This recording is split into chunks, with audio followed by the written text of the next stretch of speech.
Guys, మనం cook చేసినప్పుడు మన మమ్మీ మనల్ని మెచ్చుకుంటే ఆ ఫీలింగే వేరు కదా. ఆ రోజు మా మమ్మీ కూడా నేను కుక్ చేసింది తిని నన్ను చాలా మెచ్చుకుందిలేండి. అయితే ఆ రోజు ఇల్లంతా బూజు పట్టింది అని చెప్పేసి బూజు దులిపేద్దామని ఇంట్లో ఉన్న సామాన్ అంతా పక్కకు పెట్టేసి బూజు దులిపేసరికి అమ్మ అయితే చాలా టైర్డ్ అయిపోయింది. లక్కీగా రోజు నేను అమ్మతో పాటే ఉండడం వల్ల అమ్మ కోసం ఏమైనా కుక్ చేద్దామని చూస్తే నాకు బాగా తట్టింది ఏంటి అంటే నాకు టొమాటో పులావ్ మంచిగా చేయడం వచ్చు. సో అది చేద్దామని చెప్పి ఫిక్స్ అయితే అయిపోయాను.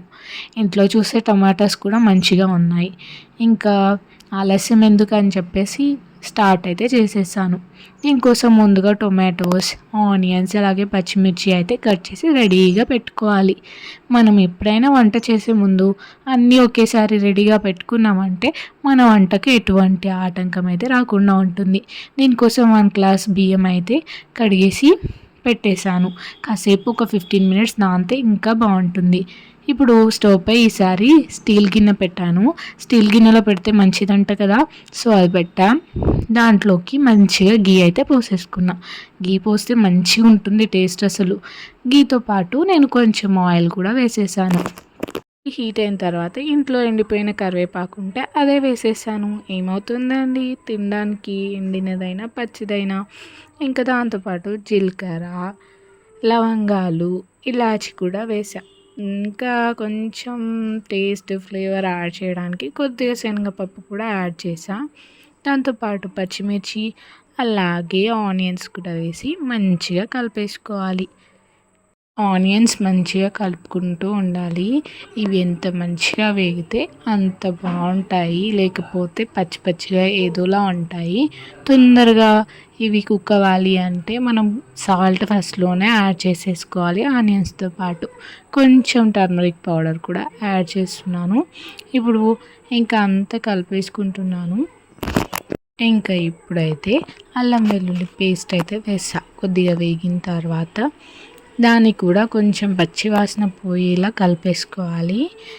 ఇంకా మనం ఇవి మగ్గేలా చూసుకోవాలన్నమాట. ఒక ప్లేట్ క్లోజ్ చేసేసి ఇప్పుడు మనం కట్ చేసుకున్న టొమాటో ముక్కలు ఉన్నాయి కదా, అవి తీసుకెళ్ళి ఆనియన్స్ మగ్గిపోయాయి కదండి, వాటితో పాటు వేసేసుకోవాలి.